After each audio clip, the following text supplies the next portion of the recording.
నమస్తే, welcome to political spice. నేను హరికృష్ణ. ఇవాళ అంటే 15వ తేదీ ఈనాడు, కొంతమంది పచ్చపత్రిక అంటారు, పోనీలే ఈనాడు దినపత్రికలో బ్యానర్ ఐటమ్ చూద్దాం సార్. డేగ కళ్ళు ఏమయ్యాయి, సీఎంపై రాయి విసిరిన ఘటనలో భద్రతా వైఫల్యం సుస్పష్టం. ఇది ఈనాడు వక్రరాతం. ఒకసారి చరిత్ర చూస్తే క్లియర్గా అర్థమవుతుంది. ఎంతో భద్రత చుట్టూ ఉన్న వివిధ దేశ అధినేతలను చంపేశారు. అమెరికన్ ప్రెసిడెంట్ నుంచి శ్రీలంక అధ్యక్షుడి వరకు ఇది చరిత్ర ఎవరిని ఎప్పుడు మర్చిపోలేదు, రైట్? అలాగే ఢిల్లీలో ఇందిరాగాంధీని తన ఓన్ సెక్యూరిటీ సిబ్బంది కాల్చి చంపిన వైనం ఎవరు మర్చిపోగలరు?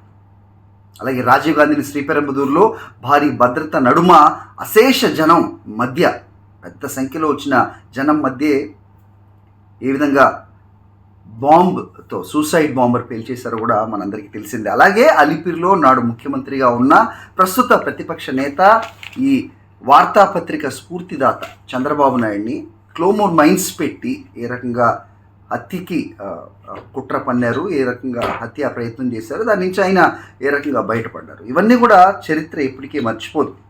అలాగే టీడీపీ హోంమంత్రి, అప్పుడు ప్రభుత్వంలో టీడీపీ ఉంది, మాధవరెడ్డి గారిని ఏ రకంగా నక్సల్స్ కాల్ చేశారు. అలాగే కాంగ్రెస్ ఎంపీ మాగుంట సుబ్బరామిరెడ్డిని ఏ రకంగా చంపారు, ఇవన్నీ ఎవరికి తెలియదు. చరిత్ర వీటన్నిటిని మార్చలేదు. అయినా కూడా అప్పుడు ఈనాడు డేగ కళ్ళు పనిచేయలేదు. ఈనాడుకి ఇవేమీ గుర్తు రాలేదు. మరి దీన్ని ఏమంటారు? Is it not double standards? దీన్ని ద్వంద్వ వైఖరి అనకూడదా? ఎందుకు అనకూడదు? అంటే తమకు నచ్చితే ఒకలా, నచ్చకపోతే మరోలా. ఇదే ఈ పచ్చపత్రికల ప్రతిసారి పచ్చపత్రికలు చేస్తున్న ఈ రాద్ధాంతం, అలాగే ఈ తప్పుడు రాతలు మనకి తెలుస్తూనే ఉంటాయి. ఊరికే ద్వేషం, అలాగే కడుపు మంటతో తప్పితే రామోజీ రాసే ఈ పిచ్చి రాతలు తప్ప వీటిని ఏమనాలి? That's about political spice for today. Thank you for watching. Harikrishna signing off.